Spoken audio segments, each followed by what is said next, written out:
Vector operator इन orthogonal कर्विनियल coordinates. हमने तीन तरह के ऑपरेशन पहले देखे हुए हैं, इलेक्ट्रोडायनामिक्स में भी ये ऑपरेशन देखे थे। बाज़ात ये बहुत यूज़फुल होता है कि आपके पास अगर ग्रेडियंट, डाइवर्जेंस, चक्कर, ये जो वेक्टर ऑपरेशंस हैं ये आपको स्फेरिकल कोऑर्डिनेट्स में मिल जाएं, और या फिर आपके पास सिलेंड्रिकल कोऑर्डिनेट्स में मिल जाएं, या फिर कोई और कोऑर्डिनेट सिस्टम जो आपने डिफाइन किया हुआ है। अभी तक शायद हम इन तीनों ऑपरेशन को रेक्टेंगुलर कोऑर्डिनेट सिस्टम में देख चुके हैं, जो एक्स वाई जी है। तो अब हम किसी भी जनरल कोऑर्डिनेट सिस्टम में अगर इसको ग्रेडियंट को लिखना चाहें, डाइवर्जेंस को लिखना चाहें, या फिर कर्ल को लिखना चाहें तो कैसे लिखेंगे। तो we need to see how to express the vector operators in terms of general orthogonal coordinates x1, x2 and x3। लेकिन है यहाँ पे ऑर्थोगोनल, तो ये जनरल तो है कोई भी कोऑर्डिनेट सिस्टम, लेकिन है ऑर्थोगोनल। हमारे पास नॉन ऑर्थोगोनल कोऑर्डिनेट सिस्टम भी एग्जिस्ट करते हैं, लेकिन हम अभी उनकी बात नहीं कर रहे। तो ग्रेडियंट की तरफ जाते हैं हम, और स्टार्ट करेंगे डायरेक्शन डेरिवेटिव की डेफिनेशन से। लेट्स से आपके पास डायरेक्शनल डेरिवेटिव आपने कैलकुलेट करना है, और जैसे कि ये मेरे पास डायरेक्शन है यू की, ये कांस्टेंट यू की लाइन है, और जो ग्रेडियंट ऑफ यू होगा वो परपेंडिकुलर किसी पॉइंट पे परपेंडिकुलर टू यू होगा, ठीक है। तो यू ये कांस्टेंट लाइन है, तो ग्रेडियंट ऑफ यू जो होगा परपेंडिकुलर होगा। तो इसके साथ जो डॉट प्रोडक्ट लोगे आप, यानी कि जिस डायरेक्शन में आपने मूव करना है, तो उस डायरेक्शन में जो यूनिट वेक्टर होगा वो आपको बताएगा ये चीज़ देगा डायरेक्शनल डेरिवेटिव डी यू और डी एस। तो अगर मैं यहाँ पे मैं इसको मल्टीप्लाई कर डॉट प्रोडक्ट लेता हूँ एन के साथ, तो मेरे पास ये आएगा डेल्टा यू डॉट एन, और बेसिकली ये लेंथ हमारे पास क्या है, वो है D you over D S. तो इसे हम कहते हैं डायरेक्शनल डेरिवेटिव। तो किसी भी डायरेक्शन में आपने देखना हो कि मैक्सिमम जो चेंज किस डायरेक्शन में है, तो आपको वो ग्रेडियंट देगा, और किसी डायरेक्शन में आपने इंक्लेशन वेरिएशन देखनी हो कि इस डायरेक्शन में अगर मैं मूव करूँ तो यू किस तरह से चेंज हो रहा है, तो आपको ये डायरेक्शनल डेरिवेटिव बताएगा। फॉर एग्जांपल अगर आप सिलेंड्रिकल कोऑर्डिनेट सिस्टम की बात करें, तो सिलेंड्रिकल कोऑर्डिनेट सिस्टम में अगर आप मूव करते हैं आर की डायरेक्शन में, ठीक है, आर की डायरेक्शन में, यहाँ पे जो आपके पास जो यूनिट वेक्टर होगा वो आर हैट होगा, तो आपके जिस डायरेक्शन में मूव हो रहे हैं वो डी एस का टू टी आर है। तो इस डायरेक्शन में जो आपको कंपोनेंट मिलेगा ग्रेडियंट का component in the direction of r, यानी कि यूनिट वेक्टर एन की जगह पे आपके पास आर हैट आ जाएगा। तो ये बन जाएगा आपके पास पार्शियल डी यू और डी एस, या फिर आप कहें कि पार्शियल यू और पार्शियल आर, यानी कि बाकी जो आपके पास कंपोनेंट्स हैं वो आर के अलावा जैसे थीटा है, जी है, वो दोनों कांस्टेंट होंगे। सिर्फ जो वेरिएशन आपको नज़र आएगी वो वेरिएशन नज़र आएगी आपको आर के अलोंग। तो सिमिलरली आप थीटा के अलोंग अगर आप कंपोनेंट देखना चाहते हैं डी यू का, तो बाकी आर और जी कांस्टेंट हो जाएंगे, तो आपको जो डेरिवेटिव मिलेगा डायरेक्शनल डी यू और डी एस है, और जबकि डी एस की वैल्यू यहाँ पे होगी आर डी थीटा, ठीक है, क्योंकि डी एस हमारे पास लेंथ एलिमेंट है, और थीटा की तरफ अगर आप वेरी करेंगे तो लेंथ आपकी होगी आर डी थीटा। तो डी एस की जगह पे इस तरह आप इसको समझ लें कि डी एस की जगह पे आप पुट करें आर डी थीटा, तो आपके पास आ जाएगा one over r partial u और पार्शल थीटा। तो इसी तरह आप जी के बारे में भी बात कर सकते हैं कि जी के अलॉन्ग अगर आप मूव करते हैं तो आपके पास आएगा पार्ट डी यू और डी एस इजिकल टू होगा डी जी, ठीक है, डी जी होगा। तो यहाँ पे आपके पास जो कंपोनेंट देगा अलॉन्ग जी वो पार्शल यू और पार्शल जी आ जाएगा। तो ये रहा मेरे पास कि मैंने बेसिकली किया है क्या है, मैंने ग्रेडियंट को उसके कंपोनेंट्स में डिवाइड किया है, अलग अलग अलग किया है। तो ये आर का कंपोनेंट है, ये हमारे पास है थीटा का कंपोनेंट, ठीक है, वन ओवर आर के साथ, और ये हमारे पास है जी के डायरेक्शन में जो कंपोनेंट है। तो ये रहा मेरे पास ग्रेडियंट पर्टिकुलर सिस्टम के लिए, जो कि हमारे पास सिलेंड्रिकल कोऑर्डिनेट सिस्टम है।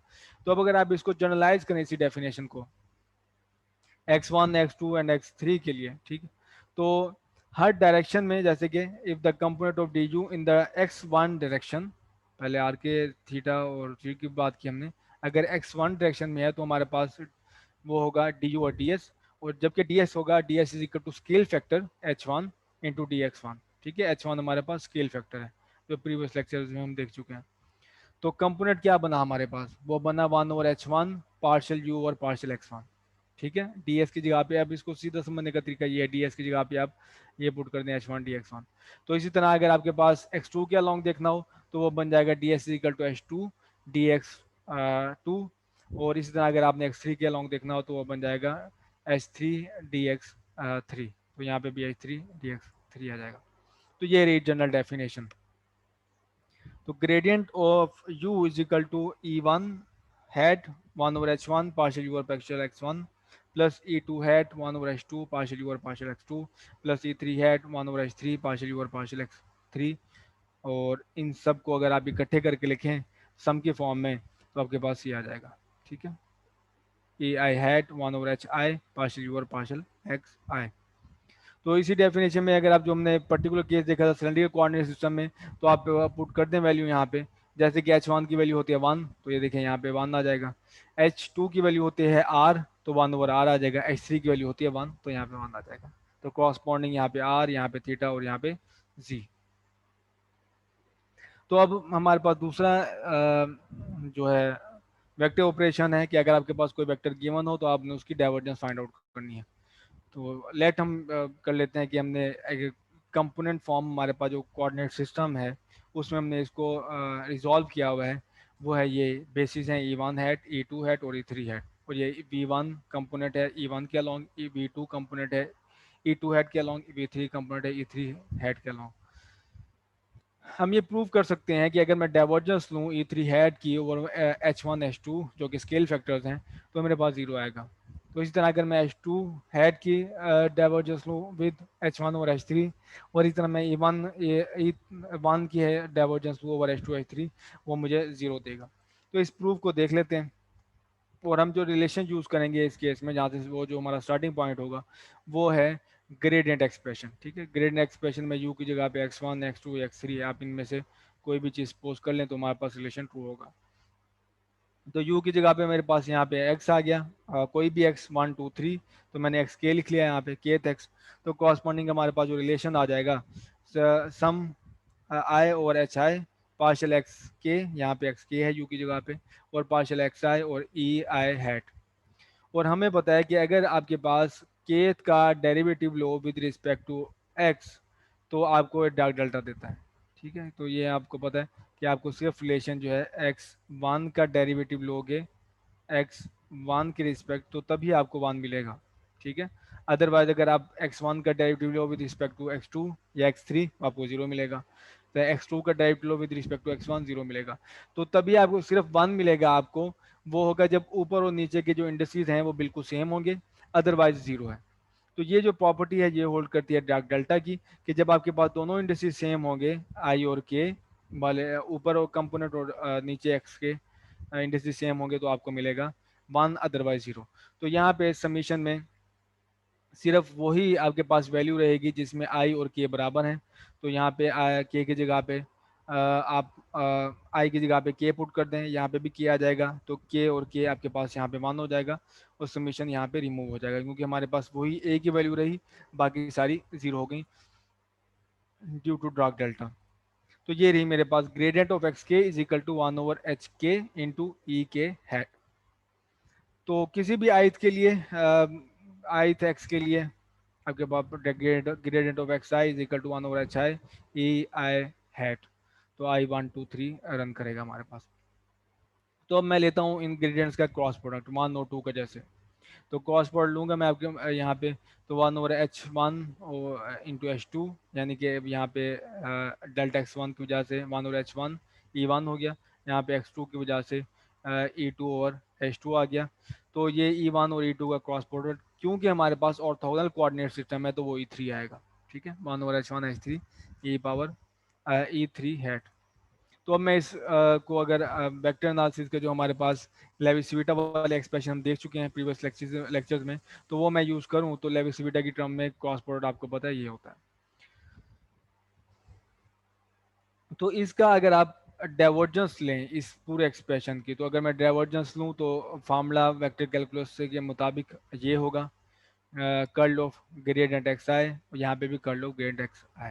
तो हमें पता है वेक्टर एनालिसिस के रूल से कि curl of a gradient is always zero, curl of a gradient is always zero. तो यहाँ पे भी जीरो और यहाँ पे भी हमारे पास जीरो। तो इसका मतलब ये है कि अगर मैं इसकी डाइवर्जेंस लूँ तो ये साइड जीरो हो जाएगी और इस तरफ डाइवर्जेंस आ गई है, डाइवर्जेंस एप्सिलॉन आई जे के और H I H J E k hat is equal to 0। और अगर आप इसको ओपन करके लिखें तो बिल्कुल वही एक्सप्रेशन होगी जिनको हम प्रूव करने के लिए चले थे। ये थे हमारे पास, एक कंपोनेंट ये हो गया, एक कंपोनेंट ये है, एक कंपोनेंट हमारे पास ये। तो यहाँ तक हमारे पास वो प्रूफ मुकम्मल हो गया। अब दोबारा वापस आते हैं, इस एक्सप्रेशन को यूज़ करते हैं, इस एक्सप्रेशन को। तो इसकी लेते हैं डाइवर्जेंस, इसकी लेनी है बेसिकली मैंने डाइवर्जेंस, लेकिन उससे पहले मैंने इसको थोड़ा सा मैनिपुलेट किया है ताकि जो मेरे पास आइडेंटिटी है ये वाली मैं उसको यूज़ कर सकूं। वो इस तरह से कि ऊपर नीचे मैंने H2 H3 से यहाँ मल्टीप्लाई किया, यहाँ पे ऊपर नीचे H1 H3 से मल्टीप्लाई किया है, और यहाँ पे H1 H2 से मल्टीप्लाई किया, और यहाँ पे ये हमारे पास डिवीजन है। अब मैं इसकी डाइवर्जेंस लूँगा क्योंकि यहाँ पे दो चीज़ें हैं, यहाँ पे V1 यहाँ पे स्केलर मौजूद है, E1 है हैट, यहाँ पे हमारे पास वेक्टर मौजूद है।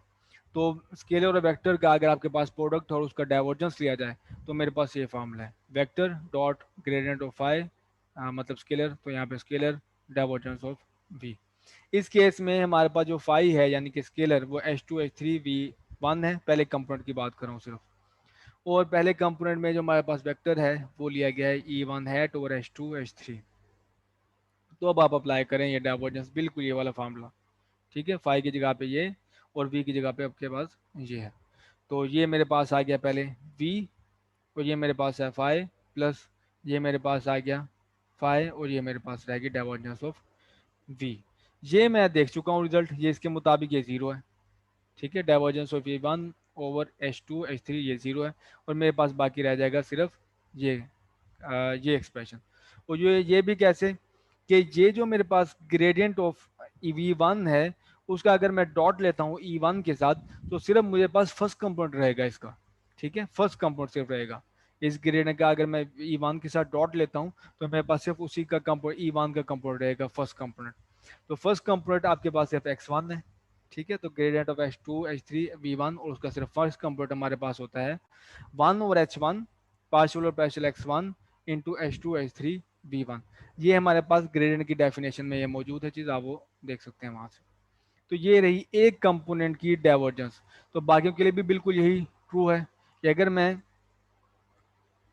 इस एक्सप्रेशन की पूरी डेल डॉट वी लेता हूँ, यहाँ पे डेल डॉट वी लेता हूँ इसका डाइवर्जेंस, तो यहाँ पे इसके साथ भी डाइवर्जेंस आएगी, इसके साथ भी डाइवर्जेंस आएगी, इसके साथ भी डाइवर्जेंस आएगी। तो जो रिजल्ट एक कंपोनेंट के लिए होल्ड कर रहा है वो बाकी कंपोनेंट्स के लिए भी उसी तरह हम इसको जनरलाइज कर सकते हैं। तो एक कंपोनेंट ये था, उसकी डाइवर्जेंस मैंने आपको शो कर दी है।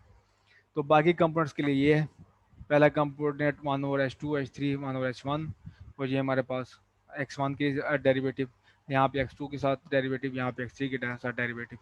तो इन सब में देख लें हमारे पास 1/H1 2 3 कॉमन है, तो वो मैंने कॉमन निकाल लिया, और बाकी मेरे पास ये रह गया। तो ये रहा डाइवर्जेंस का expression, del dot B is equal to 1/H1 H2 H3 into partial और partial X1 H2 H3 V1 and so on. तो अगर आप एग्जाम्पल लेना चाहते हैं, जैसे हम सिलेंड्रिकल कोऑर्डिनेट्स को प्रीवियस एग्जाम्पल ली हमने, तो दोबारा अगर सिलेंड्रिकल कोऑर्डिनेट्स में आप देखेंगे डाइवर्जेंस क्या होगी, तो स्केल फैक्टर है हमारे पास H1 = 1 होता है, H2 = R होता है, H3 = 1 है। तो सिलेंड्रिकल कोऑर्डिनेट्स में आप यहाँ पे वैल्यू पुट करें, H1 1, H3 1 और H2 हमारे पास है R, तो 1/R आ गया। और यहाँ पे भी आप वैल्यू पुट कर दें, H2 1 होता है, H3 R, तो यहाँ पे R आ गया। यहाँ पे आप देख लें H1 1 है, H3 भी 1 है, तो 1 रह गया। और यहाँ पे हमारे पास H1 H2 का रिजल्ट R है, और कॉरस्पॉन्डिंग डेरिवेटिव X1 यहाँ पे R है, X2 यहाँ पे थीटा है, X3 यहाँ पे हमारे पास Z है। तो ये रहा मेरे पास क्या कहते हैं divergence of a vector in cylindrical coordinates. तो ये हमारे पास जो डेफिनेशंस हैं ये बहुत जनरल हैं, आप किसी भी कोऑर्डिनेट सिस्टम में इन एक्सप्रेशंस को ओपन कर सकते हैं। हाँ, आपके पास स्केल फैक्टर होने चाहिए, जैसे हमारे पास स्फेरिकल कोऑर्डिनेट्स के स्केल फैक्टर हैं, हमारा H1 = 1 होता है, H2 हमारे पास R होता है, और H3 हमारे पास होता है R sin थीटा। ठीक है, तो वो आप यहाँ पे यूज़ करोगे और आपके पास स्फेरिकल कोऑर्डिनेट सिस्टम में divergence of a vector field आ जाएगी।